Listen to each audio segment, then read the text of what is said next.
आघात पीताम्बरादरुणबिम्बफलाधरोष्ठात् पूर्णेन्दु सुन्दरमुखादरविन्दनेत्रात् कृष्णात् परं किमपि तत्त्वमहं न जाने। प्रातः काल किन्हीं एक सज्जन ने एक पर्चा दिया था मुझे, वो पर्चा मिल नहीं रहा, शायद मैं मेरे हाथ से कहीं गिर गया। हाँ जी, हिंदी। उसमें शायद ऐसी बात थी कि देशभक्ति का ईश्वर भक्ति में कहाँ तक, ऐसा कुछ था। एक चीज और थी मुझे याद है, ये सज्जन यदि हो तो दे दे। प्रातः काल चल रही थी श्री राधा के महाभाव समुद्र की तरंगों के संबंध में। तो जो अगाध चीज है, असीम है, अनंत है, वाणी जिसका निर्वचन नहीं कर सकती, बुद्धि जिसका आकलन नहीं कर सकती, उसका वर्णन असंभव है। नारद जी ने सूत्र कहा है प्रेम स्वरूप अनिर्वचनीय, जो प्रेम का स्वरूप है वो अनिर्वचनीय है, वाणी में आता नहीं।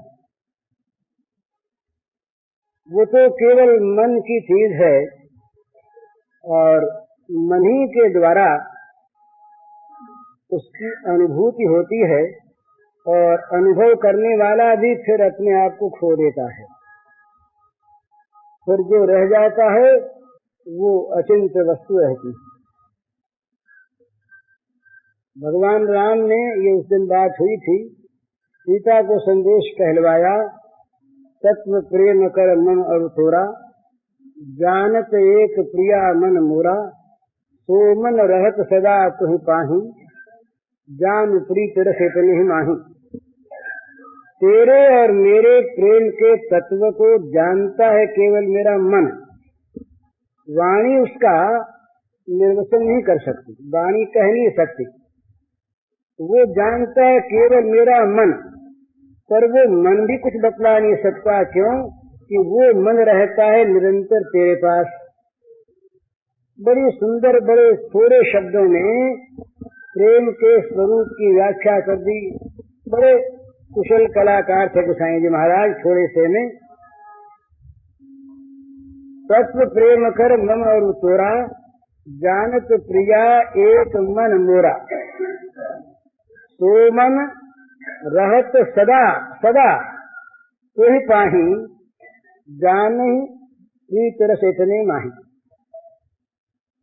इतने में ही प्रेम का स्वरूप बतला दिया गया कि प्रेमी का मन जानता है प्रेम को, और वो प्रेम निरंतर, वो मन रहता है निरंतर प्रेमास्पद के समीप, प्रेमास्पद के पास उनका होकर। तो यहाँ भगवान जो हैं ये तो बने हैं प्रेमी, और भगवती सीता यहाँ पर प्रेमास्पदा हैं। ये उल्टा क्रम प्रेम राज्य में हो जाता है। तो ये मन की चीज है, अंतर की चीज है, वाणी की चीज नहीं, और बाहर दिखलाने की चीज नहीं। प्रकाशिते क्वात पात्रे, ऐसा नारद जी ने कहा। कहीं कहीं किसी पात्र में इसका प्रकाश हो जाता है। अब तो प्रगट भई दिए जानी, वाह मोहन सो प्रीत निरंतर क्यों निभेगी छानी। ये किसी अवस्था में इस प्रकार के जब प्रीत रस छलक उठता है ऊपर समुद्र में, जब बाढ़ आ जाती है तब कहीं उसका पता लगता है, नहीं तो ये केवल बाहर उछलने वाली चीज नहीं, बड़ी गहरी, बड़ी गहरी, इतनी गहरी कि वहां तक पहुंचना बड़ा मुश्किल। डूबे प्रथम अचल तल में, तब मिलता कहीं प्रेम रत्न निर्मल, कहीं मृत्यु फल फलता उसमें, कहीं कलंक लाभ केवल। डूबे प्रथम अचल तल में, तब मिलता प्रेम रत्न निर्मल, कहीं मृत्यु फल फलता उसमें, कहीं कलंक लाभ केवल। प्रेम, भगवत प्रेम, गोपी प्रेम, ये बाजार की चीज नहीं, दुकानदारी का माल नहीं, दाम देकर बदले में मिल जाने वाली चीज नहीं, बड़ी गूढ़, बड़ी गहरी, बड़ी ऊंची। महाराज, प्रेम में कितना त्याग करना पड़ता है, जरा सी एक कल्पना की बात मैं कहता हूँ।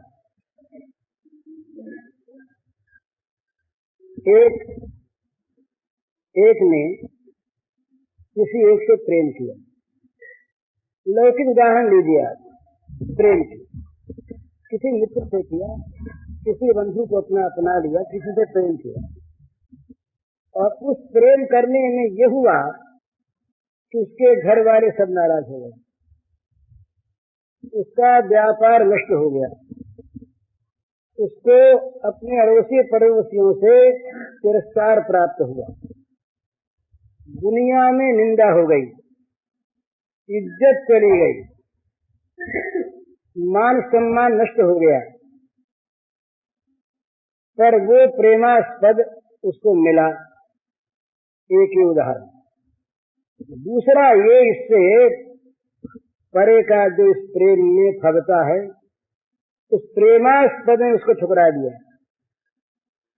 जिसके लिए उसने इन सारे दुखों को उठाया, जिसके लिए इन दुखों का वर्ण किया, जिसके लिए इन कष्टों को, संतापों को बुलाया, जिसके लिए मान, इज्जत, धन, लोक पर लोक खोया, वही ठोकर मार के दूर कर दे, निकलो यहाँ से, हमारे पास कभी ना आना। उस अवस्था में भी उस प्रेमास्पद के प्रति जिसका प्रेम अक्षुण्ण ही नहीं बना रहे, बढ़ता रहे, वो प्रेम पवित्र प्रेम विशुद्ध अनुराग है। विशुद्ध अनुराग में कहीं भी किसी प्रकार की चाह का, कामना का कलंक नहीं। हम बहुत बार बहुत त्याग की अवस्था में सौदा करते हैं, त्याग की अवस्था में हम बहुत बार व्यापार करते हैं। कैसे? हम कहते हैं, देखिए आपके लिए हमने घर छोड़ा, आपके लिए हमने परिवार छोड़ा, आपके लिए हमने सर्वस्व का त्याग किया। करते तो यहाँ तक नहीं है, थोड़ा बहुत कहीं कुछ हो जाता है, उसको बहुत बड़े आकार में अपने मान लेते हैं और बताते भी, हमने इतना त्याग किया आपके लिए और आप हमारे लिए कुछ नहीं करते, उसका बदला कुछ नहीं देते। ये तो वहाँ कहते हैं जहाँ बदला नहीं मिलता, और जहाँ बदले में ठोकर मिले, जहाँ बदले में पदाघात मिले, जहाँ बदले में तिरस्कार मिले, जहाँ बदले में धक्के मिले, जहाँ बदले में गालियां फटकार मिले, वहाँ क्या मनुष्य धैर्य धारण कर सकता है? वो कहेगा कि हम तो दोनों दिन से गए। ऐसा बुद्धिमान आदमी कहेगा, बड़ी भूल की हमने, हम कितने मोह में पड़े, इधर इस काम के लिए, इस वस्तु के लिए सबका परित्याग किया, ये वस्तु भी नहीं मिली और वो भी नहीं मिली, हम तो दोनों तरफ से चले गए, ये हमारा कुछ भी नहीं बना। दुहन में एको ना है भाई, ये सूरदास जी ने तो गाया बड़े सुंदर दूसरे भाव से, पर हम कह देते हैं। तो ये सौदा प्रेम में नहीं चलता, वहाँ पर ये त्याग होता है कि प्रियतम की वो ठोकर मिले और जगत का अपमान मिले, इधर विपत्ति मिले और उधर धक्का मार के गिरा दिया जाए। इतने पर भी जो ये कहे कि प्रेमास्पद तुम मेरे हो, यथा तथा वा विदधातुलम पटो मम प्राणनाथ सैव नापरः आश्लिष्यताम पादरताम प्रनष्टुमाम अदर्शनाम मर्महताम करोतु वा। चैतन्य महाप्रभु ने कहा, श्याम सुंदर, अरे लंपट, बड़ी सुंदर भाषा है। तुम चाहे मुझे गले लगा लो और तुम चाहे ठोकर मार के गिरा दो, तुम्हारे मन में आवे सो करो, पर मेरे प्राणनाथ तो तुम ही एक हो, दूसरा और कोई नहीं। ये गोपी भाव की जो हम बात करते हैं वहाँ ये तैयारी होनी चाहिए। ये इतना तक भय आ जाए। और दूसरा आता है प्रलोभन। बड़े बड़े देवता ऋषि ये सब आकर के भगवत प्रेमी जन का अभिवादन करते हैं। ये मुक्तियां आकर के उसके चरणों का चुंबन करना चाहती हैं। बोधसार में आया कि मुक्ति आती है, वो कहती हमें वर्ण कर लो। पेखत परस धरो सोमय सुमिरत राम, सुधा रस पेखत परस धरो। मैं जो जूठी पत्तन चाट रहा था, तुलसीदास कहते हैं, चाटत रहो स्वान पातर जो कबहू न चेत भरो। सो मैं सुमिरत राम, सुधा रस पेखत परस धरो। परोसा रखा है मेरे सामने अमृत रस, पर मैं उसे पीना नहीं चाहता, स्वीकार नहीं करता। दीयमानम न गृह्णन्ति विना मत सेवनम जनाः। देने पर भी मुक्तियों को वे भगवत जन स्वीकार नहीं करते भगवत सेवा को छोड़कर। तो सेवा क्या, उनके मन को जो अच्छा लगे वो सेवा।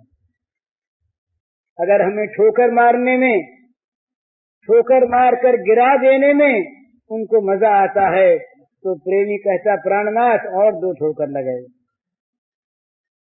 तुम्हें आनंद आता है ना, तुमको यदि प्रसन्नता होती है हमें हमारी ठोकर में, तो लगाए चले जाओ, हंसते चले जाओ। ये ठोकरें हमारे लिए दिव्य दिव्य परम दिव्य लाभ की वस्तु हो जाए तुम्हारी ठोकर, और तुम्हारी ठोकर तुम्हारी प्रसन्नता का हेतु। और क्या चाहिए, और क्या इष्ट है? यही तो इष्ट है कि प्रेमास्पद प्रभु जो हमारा है, प्राणनाथ प्राणाराम, वो सुखी होता रहे। इससे बढ़कर और कोई सुख नहीं, कोई लाभ नहीं, कोई प्राप्त करने योग्य वस्तु नहीं, कोई इच्छा नहीं, कोई ममता नहीं, कोई कहीं वासना नहीं।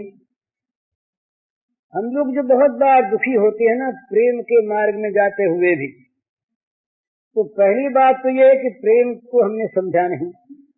दूसरी बात, शायद प्रेम के मार्ग पर हम चढ़े नहीं।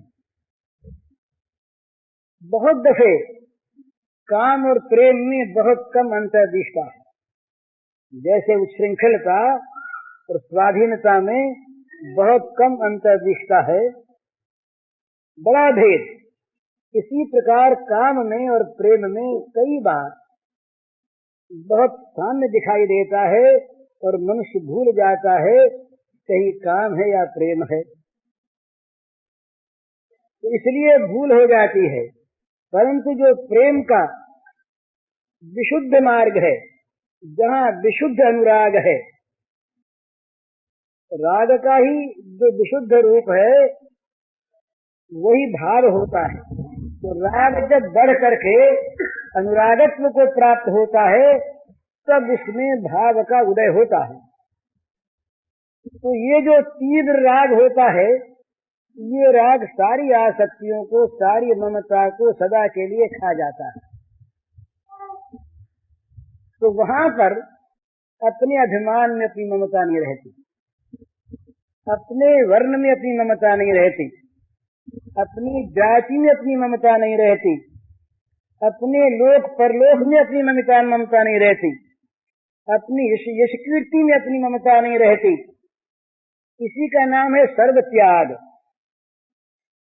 तो ऐसी अवस्था में कभी उसमें क्षोभ नहीं होता। वो हर अवस्था में अपने प्रियतम का हंसता हुआ मुंह देखना चाहता है। प्यारे के मुख पर मुस्कान, यहाँ चाहे नरक की पीड़ा हो, यहाँ की हमारी नरक की पीड़ा यदि हमारे प्यारे के मुंह पर मुस्कान लाने वाली हो, तो इससे बढ़कर कोई भी वस्तु वांछनीय नहीं हो सकती प्रेमी के लिए। हम जो बात बात पर उबल उठते हैं और मन में कहते हैं कि देखो हमने चाहे प्रेम नहीं किया होगा पर भगवान तो करते हैं, तो उन्होंने प्रेम क्यों नहीं किया? वे प्रेम करते ही हैं, उनका प्रेम कभी किसी काल में कम नहीं होता। वो तो स्वाभाविक सहज सुहृद हैं प्राणी मात्र के, ये उनकी घोषणा है। सुहृदम सर्वभूतानाम, किसी प्राणी के प्रति भी उनके सौहार्द का किसी प्रकार से अभाव नहीं, परंतु जो उनका हो जाता है वे उसके हो जाते हैं। खास तौर पर मयिते येषु चाप्यहम्, ये भगवान के गीता में शब्द हैं। वो कहते हैं समूहम सर्वभूतेषु न मे द्वेष्योस्ति न प्रियः ये भजन्ति तुमां भक्त्या मयिते येषु चाप्यहम्। सारे भूतों में मैं सम हूँ, मेरा कोई द्वेष नहीं, जिससे मैं द्वेष करूं ऐसा कोई नहीं, और मैं खास तौर पर किसी से प्रेम करूं ऐसा कोई नहीं। न मे द्वेषोस्ति न प्रियः, परंतु ये भजन्त तुमां भक्त्या, जो भक्ति से प्रेम से मुझे भजते हैं, मयिते वे मुझ में हैं, और तेषु चाप्यहम् और उनमें मैं हूँ। तो भगवान का उनके हृदय में प्रविष्ट हो जाना, उनका भगवान के हृदय में आ जाना, ये हृदयों की एकमेकता प्रेमी और प्रेमास्पद की हो जाती। तो वहाँ अगर प्रेमास्पद की कोई बात घटी तो प्रेमी में अपने आप वो चीज आगे घट गई, तो वो चीज आ गई उसमें। तो ऐसी अवस्था में क्षोभ का कारण नहीं। जहाँ भी हमारे मन में क्षोभ है, जहाँ भी हमारे मन में किसी प्रकार का अशांत भाव है, वहाँ कोई न कोई हमें चाह है। शांति मापनोति न काम कामी, जो काम कामी है, जिसको किसी प्रकार की भोग की स्पृहा वो बची हुई है, वो शांति नहीं पा सकता। विहाय कामान यः सर्वान् पुमांश्च निःस्पृह निर्ममो निरहंकार तो शांति मधिगच्छति। शांति प्राप्त उसको होती है जिसके किसी प्रकार की कामना नहीं रहती, जिसमें कोई स्पृहा नहीं रहती, अपेक्षा नहीं रहती, जिसकी शरीर के पदार्थों में ममता नहीं रहती, और जिसकी इस नाम रूप में अहंता नहीं रहती, वो भगवान का भगवत जन, वो भगवान के स्वरूप का परिचय प्राप्त महापुरुष, अथवा वो प्रेमी जिसकी ममता सारी की सारी भगवत चरणारविंद में जाकर केंद्रित हो गई, जिसकी अहंता सारी की सारी भगवान के दासत्व में जाकर केंद्रित हो गई, जिसकी कामना केवल भगवत सुख रह गया, जिसकी स्पृहा केवल भगवान की श्रीमुख की हंसी रह गई, ऐसा जो प्रेमी जन, उस प्रेमी जन के मन में कभी क्षोभ नहीं होता, कभी अशांति नहीं होती। वो कभी इस बात को सोचता नहीं, सोचने की बात आती नहीं कि प्रेमास्पद ने मेरे साथ क्या किया और क्या करना चाहिए। यद्यपि प्रेमास्पद सब कुछ करता है। ये प्रेम राज्य की एक बड़ी विलक्षण स्थिति है, रीत नहीं कहती इसको, स्थिति है। क्योंकि ये प्रेम राज्य जो है, इसको अगर हम कल्पना के अंदर ले जाएं तब तो सारी चीज कल्पना की है ही ये, और उस दृष्टि से लीला और लीला में अभेद है। लीला करने वाला और लीला एक ही वस्तु, ये चीज है। पर यहाँ पर क्या है कि इस प्रेम के राज्य में प्रेमी, प्रेमास्पद और प्रेम, इन तीनों को कायम रख करके लीला चलती है। इस लीला में यद्यपि प्रेमी के हृदय का सारा भाग प्रेमास्पद के हृदय में उदित होता है, और प्रेमास्पद स्वयं उस प्रेमी की इच्छा अनुसार उसी प्रकार का मन निर्माण करके उस प्रेमी की प्रेम कामना को पूर्ण करने के लिए स्वयं सकाम बन जाता है। ये विलक्षण बात। परंतु वो प्रेमी ये नहीं चाहता, उसके मन में संकल्प नहीं होता कि मुझे कुछ उनसे मिले, वो यही चाहता है कि मुझसे उनको सुख मिले, बस। यही प्रेम और काम का अंतर है। बड़ा ये ठीक ध्यान में रख लेना चाहिए प्रत्येक व्यवहार में, चाहे वो घर का व्यवहार हो, चाहे अड़ोस पड़ोस का हो, चाहे समाज का हो, चाहे देश का हो, चाहे विश्व का हो। जहाँ पर दूसरे से हम चाहते हैं उसका नाम काम है, और जहाँ दूसरों को हम अपना देकर सुखी करना चाहते हैं उसका नाम प्रेम है। यही काम और प्रेम का अंतर है। प्रेम देना जानता है और काम लेना जानता है। काम सौदा करता है, प्रेम त्याग करता है। प्रेम की भित्ति है त्याग और काम की भित्ति है कॉन्ट्रैक्ट, सौदागिरी। ये हम तुमको देते हैं, ये तुमको बदले में देना पड़ेगा। ये काम और प्रेम का महद अंतर है। तो इसलिए उस प्रेमी के मन में तो कभी ये चीज कल्पना में नहीं आती कि प्रेमास्पद मुझको कुछ दे, क्योंकि उसके प्रेम की भित्ति ही त्याग है। वो तो प्रेम करता है, इसीलिए उसमें प्रेम की भावना आती है किसी स्वरूप को लेकर कि मेरा प्रेमास्पद मेरे द्वारा सुखी हो। लेकिन उस प्रेमास्पद में प्रेमी का हृदय उदित हो जाता है, और कभी कभी उस प्रेमास्पद के मानसिक उस देश का दर्शन हो जाता है उस प्रेमी को। क्या ये समझने की चीज है? प्रेमी नहीं चाहता कि मुझे प्रेमास्पद के द्वारा किसी प्रकार का कोई भोग मिले, कोई सुख मिले, कोई आराम मिले। लेकिन वो प्रेमास्पद जो है वो उसके इस भाव से इतना कृतज्ञ होता है कि उसको सुख देने की पूर्व की उसकी भावना के अनुसार उसके अंदर भावना उदय हो जाती है, और वो उसी प्रकार का अपना मन, उसी प्रकार की सारी साज सज्जा का निर्माण करके दीक्षरंतु मनश्चक्रे रंतु मनश्चक्रे योग माया उपाश्रता है, योग माया को प्रकट करके और वो मन का निर्माण करके रमण की इच्छा करता है। क्यों? वहाँ स्वरूपानंद का वितरण है। बड़ा सुंदर इस पर टीका की रास पंचाध्यायी पर ये गौड़ी संप्रदाय के महानुभावों ने वो कहते हैं कि ये जो रास है इसमें क्या है, ये रमण क्या है, ये श्री श्याम सुंदर के स्वरूपानंद का वितरण है, ये इनका रमण है। तो ये उनके अनुकूल उसी प्रकार की तीव्र प्रेम उत्पन्न करके दिव्य चिदानंदमयी, और वे लोगों के देखने में ऐसा आता है कि इन्होंने ये क्या किया।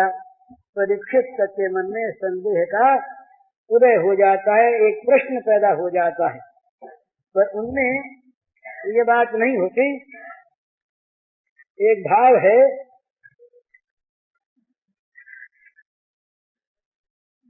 शुद्ध सच्चिदानंद परम निज महिमा में स्थित नित्य काम।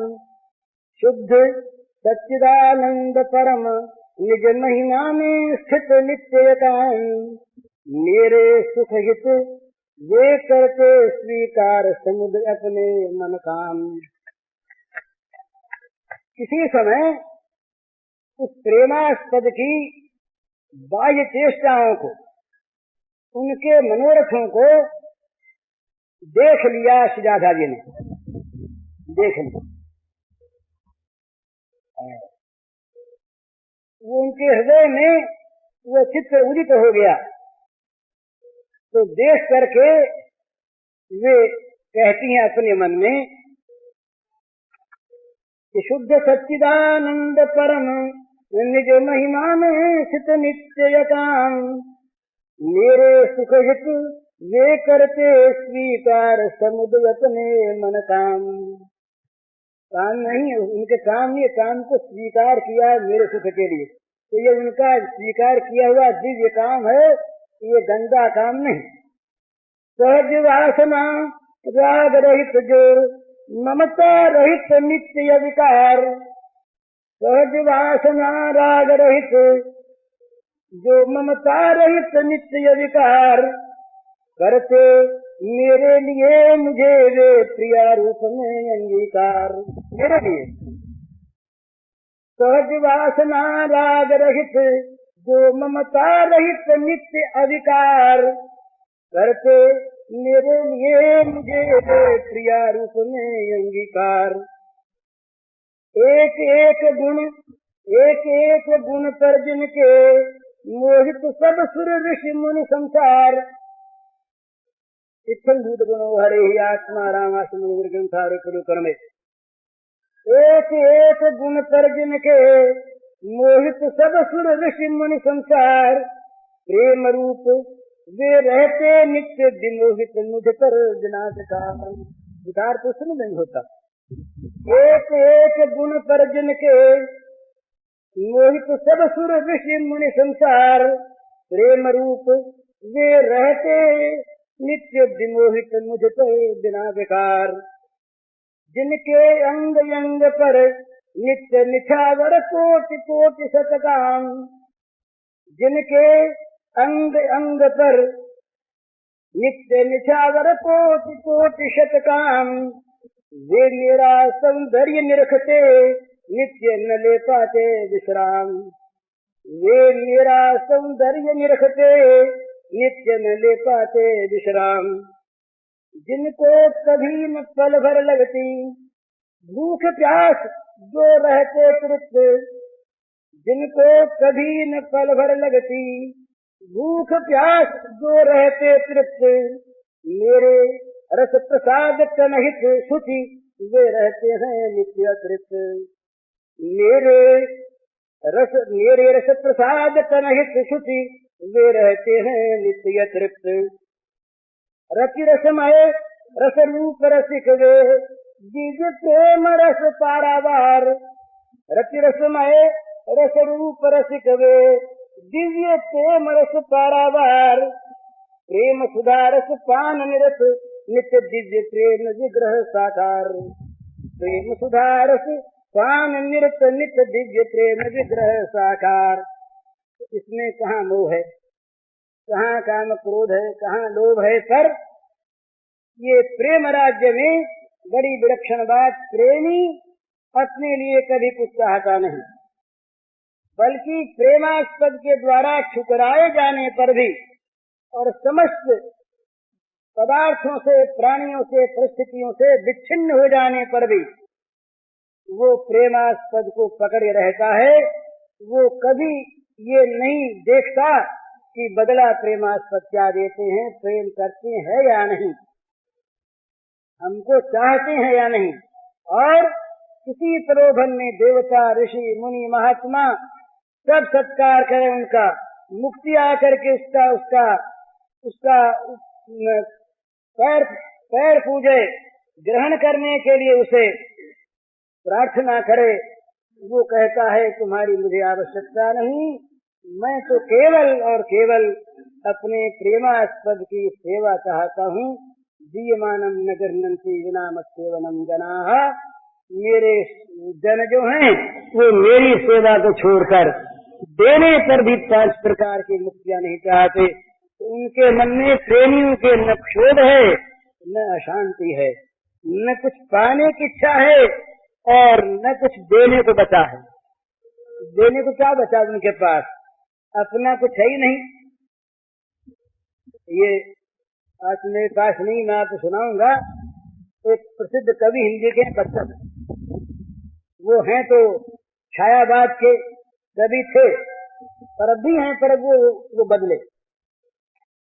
उन्होंने अभी एक कविता लिख कर दी थी, हम लोग जब दिल्ली गए तब, वो किसी उद्देश्य से लिखी थी, वो मैं सुनाऊंगा। उसमें वो कहते हैं जब अब हमारे पास देने के लिए कुछ बचा ही नहीं, क्या दें। तो वास्तव में जब तक हमारे पास देने के लिए कुछ बचा रहता है ना, बचा रहता है कुछ अपना, कुछ अपनी चीज, कुछ अपना भार, कुछ अपना अभिमान, कुछ अपनी ममता के वस्तु, कुछ अपना हम बचा रखते हैं, तब तक हमने पूरा दिया नहीं। पूरा दिया नहीं तो पूरे सेवक बने नहीं। वो तो सेवामय, प्रेममय उसका विग्रह हो जाता है। राधा का अर्थ क्या है? श्री कृष्ण प्रेम, बस। गोपी का अर्थ क्या है? श्री कृष्ण की सुखेच्छा, गोपी का अर्थ, और कोई उसका अर्थ नहीं।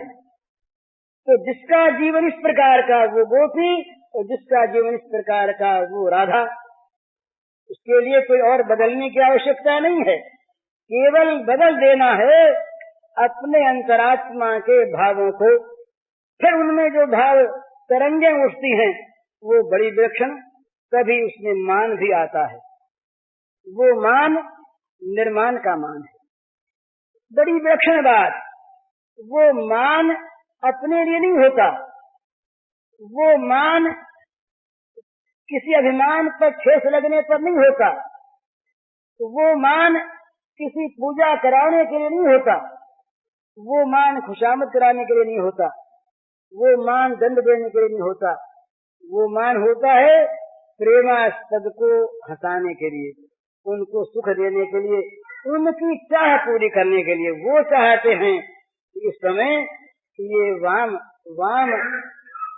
पथ से और हमको भजे, अरे खींच करके हमको रिझावे, खींच के रिझावे। बड़ा सुंदर भाव होता है, खींच के रिझाने में भ्रम हो जाता है। इसलिए जो सदा बिल्कुल निरपेक्ष लोग हैं जगत से, वही प्रेम के मार्ग पर आ सकते हैं। जगत की आसक्ति वाले आ नहीं सकते।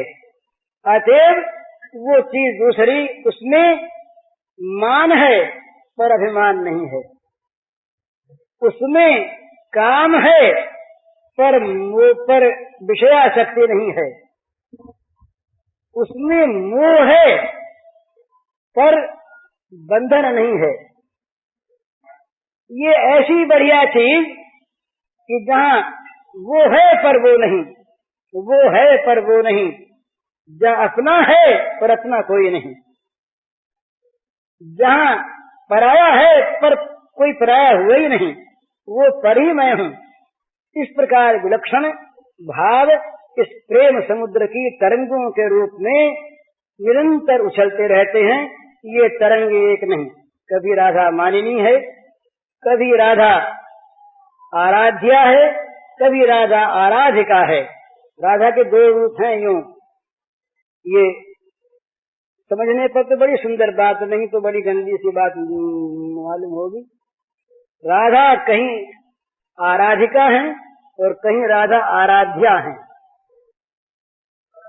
आराध्या राधा का स्वरूप समझना बड़ा मुश्किल, आराधिका राधा का रूप तो ठीक समझ जाता है।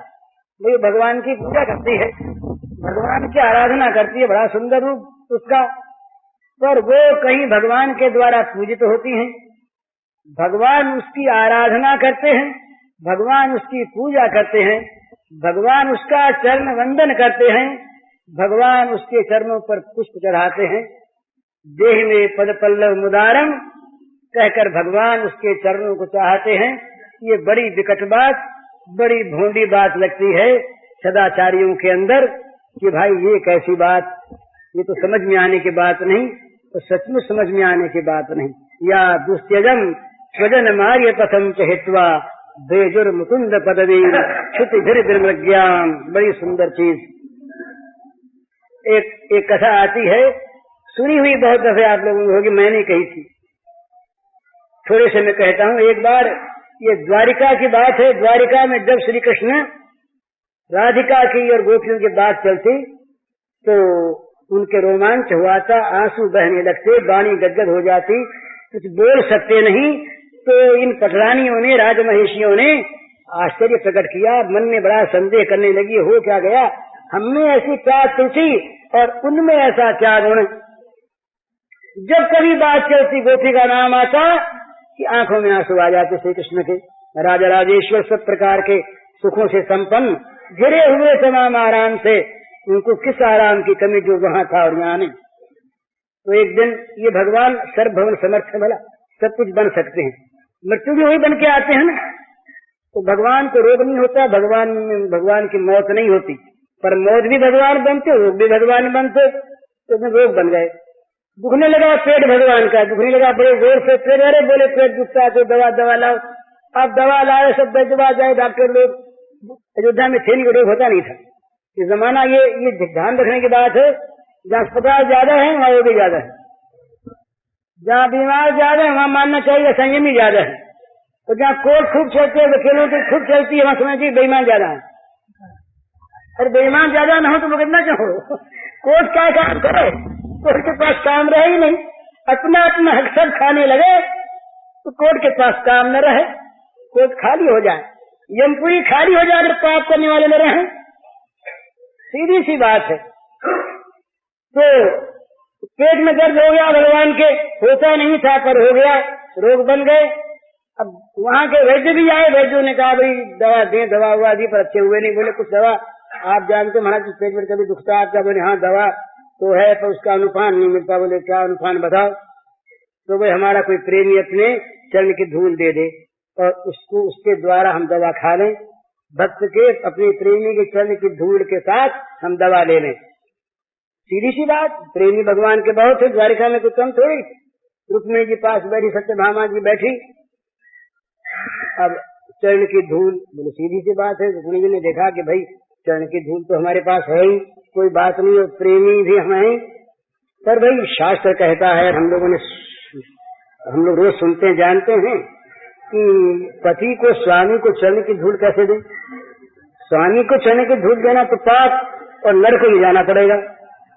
तो ये नरक में जाने का सामान कैसे इकट्ठा करें? भला क्या करें, ये तो बुरी चीज। सत्यभामा जी आप दे दो। बोले क्यों आप दे दीजिए ना। तो रुक्मिणी जी ने कहा कि दे तो देती पर ये बहन डर लगता है ना, कहीं पाप लगा नरक हो गया तो बोले फिर वो पाप हमको नहीं लगेगा क्या? सारी रानियां नच गई, तमाम 16,000 रानियां, एक दो नहीं सब नच गई। अब वो नच गई तो दूसरा कौन द्वारकावासी दे, विश्ववासी कौन दे? सब जगह से नहीं आ गई। संक्षेप में नारद जी आए, नारद जी ने कहा महाराज पेट दुखता क्या हो गया? ये माया कैसे रखी? बोले दुखता तो बहुत है, कोई उपाय कर दे कुछ। बोले क्या उपाय करे? बोले किसी प्रेमी की धूल ला दो। नारद ने सोचा धूल तो अपने अंदर ही है, पर हमसे तो बड़ी बहुत बड़ा प्रेम का ऊंचा दर्जा रखने वाले रुक्मिणी जी, जब इन्होंने नहीं दिया तो हम कैसे दें? नहीं दिया साहब, फिर अच्छा हो नहीं। तो श्याम सुंदर बोले अरे नारद जरा ब्रज में तो हुआ। नारद ने कहा सारे विश्व में ब्रज में हुआ, वहाँ क्या? बोले तुम जाओ तो सही। के लेकर वीणा हाथ में और बजाते हुए भगवान का मंगलमय नाम गान करते हुए जहाँ ब्रज में पहुंचे, नाम गान सुना, बड़ा मधुर मीठा, तो हमको वंदना इकट्ठी हो गई। गोद भी हुए, बच्चे भी हुए, सबका समाधान किया करा। गोपन गणों से इनको काम था। गोपन गणों के बीच में पहुंचे तो सबने घेर लिया। बोले महाराज कहाँ से पधारे? का द्वारिका से। अब तो सबके मन में उत्कंठा हो गई समाचार जानने की। क्यों? सरकार मजे में है, हमारे प्राणनाथ प्रसन्न है ना, कुछ हुआ तो नहीं? जरा गंभीर हो गए, जरा मुंह बना लिया। अब तो इनके प्राण निकलने लगे। रे समाचार पूछा, राजी खुशी का ये हो गए चुप। तो कोई न कोई इसके अंदर दाल में काला कुछ है जरूर, अरिष्टा शंका होगी। बोले महाराज जल्दी बताओ। अब हमारे आप ना आते तो कोई बात नहीं थी, और द्वारका से ना होते तो कोई बात नहीं थी, और बात न चलती तब भी कोई बात नहीं। बात चली, हमने पूछा है बात बोलते नहीं, तो ये मामला क्या है बताइए। तो बोले भाई पेट दुखता है, श्याम सुंदर का पेट दुखता है और कोई दवा हुई नहीं। बोले कोई दवा नहीं हुई? क्या कोई वहाँ पर चिकित्सक नहीं? उन्होंने कहा वहाँ रोग ही नहीं होता, पर ये उनके हो गया, दवा हुआ बहुत हुई पर कुछ हुआ नहीं। तो बोले कोई उपाय? बोले उपाय तो उन्होंने खुद बताया कि किसी प्रेमी के चरण की धूल मिल जाए तो अच्छे हो जाए। तो बोले प्रेमी कहाँ है? आप प्रेमी नहीं? बोले हम तो नहीं। बोले कौन प्रेमी? बोले वो श्री श्याम सुंदर कहा करते थे कि गोपियां हमारी बड़ी प्रेमिका। बोले वो प्रेमी मानते हमको? हाँ। बोले वो तो मानते हैं। बोले हम तो नहीं। बोले वो मानते? बोले मानते। तो बोले ले जाओ धूल। चरणों को सब गोपियों ने आगे बढ़ा दिया, जितने चाह ले लो, क्या ठिकाना धूल ले जाओ, धूल जितनी पोटली बांध लो। नारदकारी पगली हो गई, क्या कर रही हो तुम? शास्त्र की अवज्ञा, जानती नहीं मानती नहीं। अरे किसको धूल दे रही हो? भगवान तुमको क्या धूल देनी है? अपने पैरों की लेने की देनी? नरक में बास होगा। उन्होंने कहा महाराज हम भगवान भगवान तो जानते नहीं, हमारे प्राणनाथ हैं, और यदि उनका पेट अच्छा होता हो और हमें अनंत काल तक नरकों में रहना पड़े तो उससे बढ़कर क्या लाभ होगा महाराज हमारे लिए।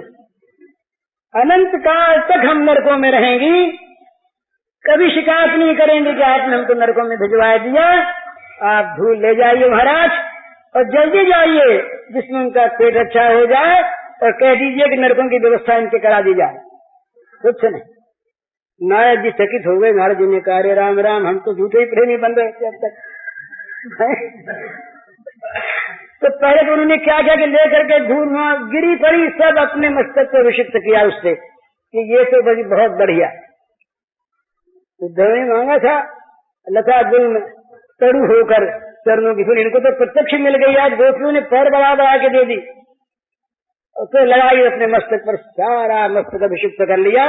फिर पोटली बांध के पर रखे नारद और नाचते गाते हुए बिना लेकर के भगवान का नाम मंगलमय गाते पहुंच गए द्वारिका राजमहल में। बोले महाराज ले आया ले आया। हंसे भगवान कहाँ से ले आए? बोले महाराज आपने भेज खाना ब्रज में। अरे ब्रज में दे दिया किसी ने? हाँ। बोले वो गोपियां हैं वो उन्होंने दे दिया। बोले आपने समझाया नहीं उनको? आपने कहा नहीं उनसे कि बड़ा पाप लगेगा? बोले कहा तो महाराज हमने समझा लिया, पर वो ऐसी पगली है सब के सब, वो सुनी है मानी नहीं हमारी बात। वो कहने लगी कि हमारे अघासुर को तो श्याम सुंदर मार गए, हमारे अघासुर को श्याम सुंदर कभी का मार गए, हमारा अघासुर मर गया पहले हमारे पास लग कहाँ है, और यदि पास बात कोई होगा तो कोई बात नहीं, हम भोगेंगे नरकों में जाएंगे।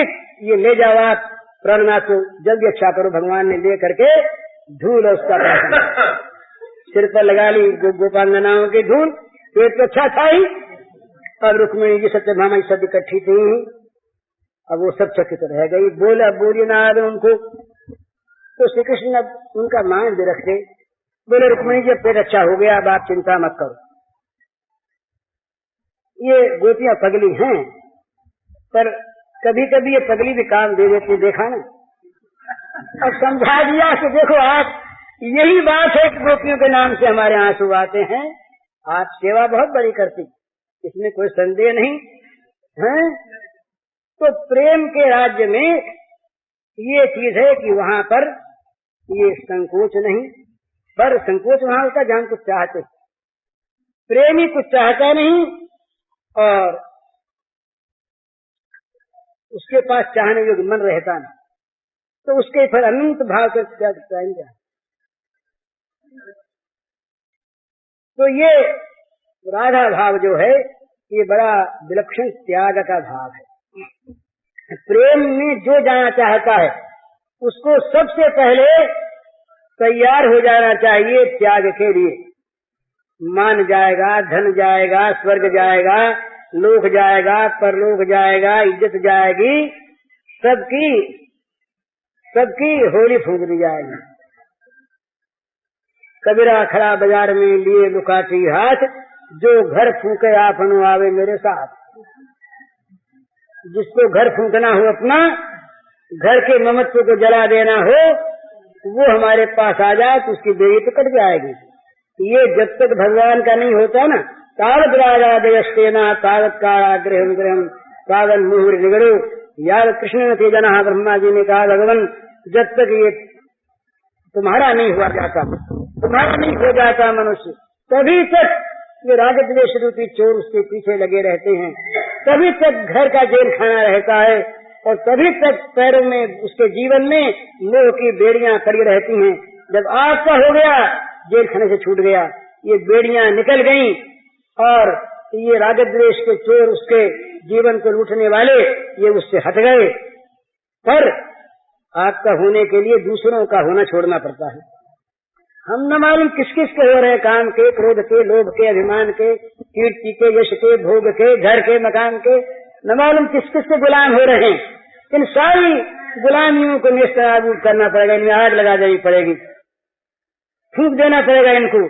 जो अपने सर्वस्व को फूंक कर उसके भस्मावशेष पर नाच सके वो प्रेम के मार्ग में आवे। महाराज प्रेम पंथ पावकनी ज्वाला भाड़ी पाछा भागे जो ना ही पड़ा के महारस माने, देख नारा दाधे जो ने, देखने वाले जलते रहेंगे, तो अंदर कूद गए वो महारस को प्राप्त कर सकेंगे। ये आग की लपट है, जो सामने गया देख के डर गया, लौट आया, पर जो कूद गया वो महान शांति को प्राप्त हो गया, देखने वाले चलते रहे। तो ये महान रस, ये महान दिव्य आनंद, ये राधा भाव और गोपी भाव का ये त्याग की भूमिका पर प्रतिष्ठित होता है। सबसे पहली चीज इसमें त्याग है। त्याग के बिना प्रेम का उदय होता ही नहीं, कहीं नहीं होता। जहाँ पर भी त्याग नहीं है भोग है, जहाँ पर भी मांगना है, जहाँ पर भी लेने की इच्छा है, जहाँ लेना है वहाँ पर प्रेम नहीं होगा, व्यापार हो जाएगा। व्यापार हो जाएगा, लेन देन हो जाएगा। व्यापार में शिष्टता होगी, सौम्यता होगी, सद्व्यवहार होगा तो सुख भी होगा। पर वो है व्यापार। पर जहाँ त्याग है, जहाँ देना ही देना है, वहाँ एक विशुद्ध अनुराग की उत्पत्ति होगी, उदय होगा। और वो अनुराग मन में रहने नहीं देगा किसी भी दूसरी चीज को। भुक्ति मुक्ति प्रिया यावत पिशाची हृदय वर्तते, कहते कि जब तक ये पिशाचिनी भोग और मोक्ष की इच्छा हृदय में बनी रहती है तब तक प्रेम का उदय नहीं हो पाता। प्रेमोदय जिसको चाहिए वो भुक्ति मुक्ति की इच्छा को भी जलांजलि दे दे, भुक्ति मुक्ति अपने आप पीछे पीछे आवेगी। भोग आवेंगे पर वो भोग को पद्दलित करके, ठोकर मार करके भगवान के चरणों में फेंक देगा। राज्य को मई संन्यास्य सर्वाणि कर्माणि मई संन्यास्य निराशी निर्मूत ज्वर, राज्य की आशा छोड़ दो, राज्य ये कर्म करके मुझ में फेंकते जाओ और राज्य मिल जाए उसे मुझ में फेंक दो, राज्य की आशा मुझ में फेंक दो। ये संन्यास्य इस प्रकार सब कुछ भगवान में फेंक कर, सब कुछ भगवान पर न्यौछावर करके, सब कुछ का त्याग करके जो केवल प्रेम देवता की सेवा करना चाहता है, इस प्रकार का जो त्याग करने के लिए उतारू है वो प्रेम के मार्ग में आवे। जो सिर साटे हरि मिले तो हरि लीजे दौर, ना जानो या डेढ़ में गाहक आवे। और जल्दी से जल्दी हमारा सिर ले लिया जाए पहले, और जल्दी हमको वस्तु मिल जाए। कोई दूसरा गाहक बीच में आ गया, जो सिर साटे हरि मिले तो हरि लीजिए दो। सिर देने के बदले में अगर भगवान मिलते हूँ, लोक पर लोक खोकर भोग मोक्ष को जलांजलि देकर अगर भगवत प्रेम मिलता हो तो सस्ता मिलता है, बहुत सस्ता मिलता है, ये ले लेना चाहिए। पर ये जितना कहना सहज, बोलना सहज महाराज, ये इसी बोलने के बाद शर्म आती है। अपने में तो भोग त्याग की बात तो अलग रही, भोगाकांक्षा बड़ी प्रबल है। जब अपनी ओर मनुष्य देखता है तो मालूम होता है गंदगी से भरा हुआ जीवन, अपराधों से भरा हुआ जीवन, भोगाकांक्षाओं का गुलाम जीवन, ये जीवन प्रेम की बात भी कर सकता है क्या? प्रेम की चर्चा कर सकते हैं चैतन्य महाप्रभु, प्रेम की चर्चा कर सकते हैं बुद्ध भगवान।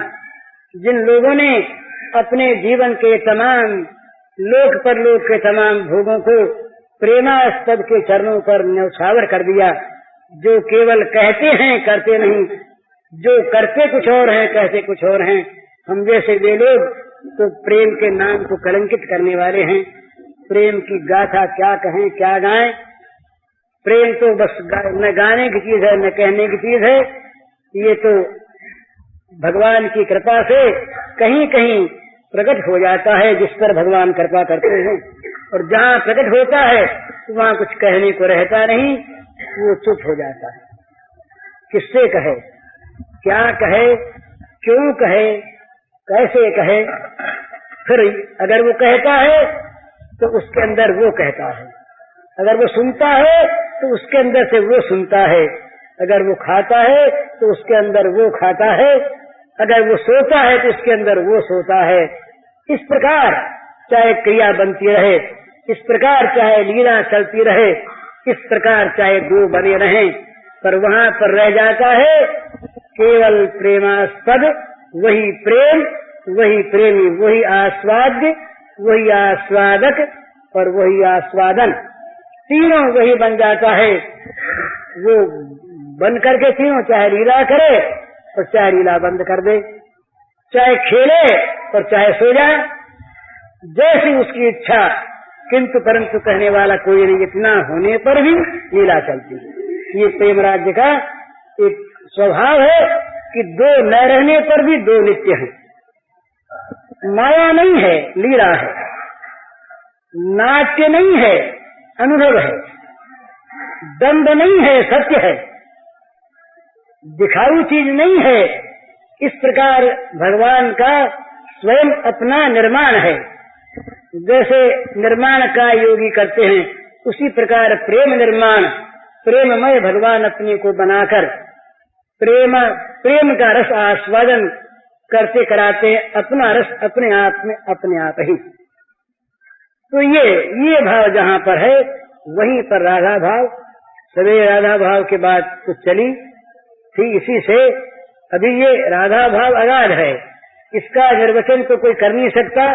अपनी जीव को, अपने जीवन को पवित्र करने के लिए राधा की गोपियों की स्मृति जीवन में कभी आ जाती है, तो ये उनकी कृपा का फल है, उनके अनुग्रह का निदर्शन है। ये न विद्या है, न बुद्धि है, न प्रेम है, न प्रीति है, न भगवान में ममता है। आप लोगों के समय को नष्ट करना है। अपनी बात तो यही है। अब उस प्रश्न की बात रही, तो वो अगर क्षमा करें तो प्रश्न की बात फिर कल करें, क्योंकि उसमें एक तो वो चलता इसी के साथ है, उसमें भी त्याग का ही संबंध है, परंतु जरा सा विषयांतर हो जाता है, उस बाह्य में आना पड़ता है। उसमें प्रश्न है सच्ची देशभक्ति की भावना एक ईश्वरानुरागी व्यक्ति के मार्ग को कहाँ तक प्रभावित कर सकती है, और विदेशी आक्रमण के समय प्रगाढ़ ईश्वरानुराग का क्या तकाजा है। इन दोनों का उत्तर है। और बड़ा सुंदर प्रश्न है। ऐसी परिस्थिति में जो लोग हैं, उन लोगों को भी जानने की आवश्यकता है कि उनका ईश्वरानुराग और उनके ईश्वरानुराग का तकाजा प्रगाढ़ विदेशी आक्रमण के समय क्या होना चाहिए, ये जानने की चीज है, जानने की चीज है। परंतु इस समय जो बात हो रही है, उससे उसका तत्वतः मेल होने पर भी साधनतः मेल नहीं। इसलिए ये उसी भाव का है।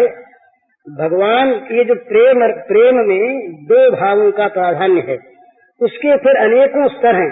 विप्रलंब कितने प्रकार का, संयोग कितने प्रकार का, वो अलग अलग उनके भेद हैं, सब संयोक्तिक हैं। ये बनांतर विरह है, निकुंजांतर विरह है, देशांतर विरह है, भूत विरह है, भविष्य का विरह है। इसी प्रकार संयोग मिलन के भी कई भाव हैं, उनकी सबकी संख्या बताइए 64। उसका फिर और विस्तार है, वो अलग चीज, वो एक अलग फिलॉसफी है, अलग शास्त्र है। दो चीज है, पर दो में मिलन में अमिलन में कभी अभाव नहीं है, और मिलन में कभी तृप्ति नहीं है। तो नहीं मिलन में तृप्त कभी, अमिलन में है न अभाव कभी। वे करस नित्य प्रेम सरिता में भावा भाव सभी। नहीं में तृप्त कभी, अमिलन में है न अभाव कभी। भौतिक वस्तु जो है ना, या काम जहाँ पर है, वह अमिलन में अभाव है, पर सच्चिदानंद वस्तु में और प्रेम राज्य में अमिलन में अभाव नहीं है। अमिलन है पर है नहीं। मिलन में तृप्त कभी, अमिलन में है न अभाव कभी। हुए करस नित्य प्रेम सरिता में भावा भाव सभी। हर वियोग में हर क्षण में होता यह तुलनीय अनुभव। हर वियोग में हर क्षण में होता यह तुलनीय अनुभव। कभी दो नहीं हुए आज तक, कभी न होने हैं संभव। कभी दो नहीं हुए आज तक, कभी न होने हैं संभव। नित्य एक है, नित्य मिलन है रस पारावार अनंत। नित्य एक है, नित्य मिलन है रस पारावार अनंत। मिलन कहाँ कैसा जब होता, कभी न नित्य मिलन का अंत। मिलन कहाँ कैसा जब होता, कभी न नित्य मिलन का अंत। ये तो अमिलन की स्थिति। और जब मिलन होता है संयोग, तो मिलनानंद विलक्षण पैदा कर देता फिर मिलनोन्माद। मिलनानंद विलक्षण पैदा कर देता फिर मिलनोन्माद। दो बन जाते तुरंत प्रतिक्षण बढ़ता मधुमेह रस आस्वाद। दो बन जाते तुरंत प्रतिक्षण बढ़ता मधुमेह रस आस्वाद। होती नहीं कदापि तृप्ति बढ़ती रहती रस प्यास अपार। होती नहीं कदापि तृप्ति बढ़ती रहती रस प्यास अपार। यही चाहते बने रहें दो बहते रहें सदा रसधार। यही चाहते बने रहें दो बहते रहें सदा रसधार। करते रहें पान रस मधुमय दुर्लभ नित्य दिव्य अविराम। करते रहें पान रस मधुमय दुर्लभ दिव्य नित्य अभिराम। होन कल्पना भी वियोग की रहे नित्य संयोग ललाम। होन कल्पना भी वियोग की रहे नित्य संयोग ललाम। यूं बहती, ये दूसरा, यूं बहती रसमयी मधुर अति संतत प्रेम रति प्रेम नदी पावन। यूं बहती रसमयी मधुर अति संतत प्रेम नदी पावन। विप्रलंब संयोग मनोहर तक सके दो मन भावन। विप्रलंब संयोग मधुर तक सके दो मन भावन। इसकी व्याख्या तो लंबी चौड़ी है। विप्रलंब क्या है, संयोग क्या है? जहाँ पर इस राज्य के काम का प्रवेश नहीं, जहाँ इस राज्य की इस लौकिक गंदे राज्य की किसी भावना का प्रवेश नहीं, जहाँ दिव्य रस और रसोदरी सह उस परमात्मा का रस, परमात्मा की रसानुभूति, उसमें एक में दो कैसे और उसमें दो में एक कैसे, और उनके क्या क्या भावानुभाव, ये बहुत से उसमें भावों का उन्मेष है। तो ये सब अलग चीज है, ये सब जानने की व्याख्यान की चीज नहीं। ये सब तो इसका एक शास्त्र है, और ये शास्त्र केवल पढ़ने से नहीं होता। इस शास्त्र के साथ साथ उस प्रकार की पात्रता प्राप्त करनी पड़ती है जो काम राज्य से बाहर निकल करके त्याग राज्य की भूमिका में इसका शिक्षण प्रारंभ होता है। त्याग राज्य की भूमिका में इसका शिक्षण प्रारंभ होता है। वहाँ से फिर ये जानी जाती है चीज कि नित्य दो नित्य एक में कैसे, और नित्य एक नित्य दो कैसे, और उनके क्या क्या भावानुभाव, किस किस प्रकार से रस प्रवाह बहता है, और उसकी हमारे जीवन के साथ क्या संपर्क उसका हो सकता है, कि कहाँ तक हम आगे जा सकते हैं, उसमें क्या क्या बातें करनी चाहिए। ये सब इस मार्ग के जानने का विषय। भगवत कृपा पर निर्भर करके इस प्रकार की इच्छा करें और भगवान से प्रार्थना करें तो वो रसधन भगवान स्वयं अपना रसदान करने के लिए मार्ग बता देंगे। ये साधना का विषय नहीं, ये मार्ग, ये कवायद का मार्ग नहीं, ये भाव का मार्ग है। विलक्षण हरिओम तत्व। पूज्य श्री भाई जी के इस प्रवचन का शीर्षक है प्रेम का सच्चा स्वरूप, और इसका कैसेट संख्या है 2।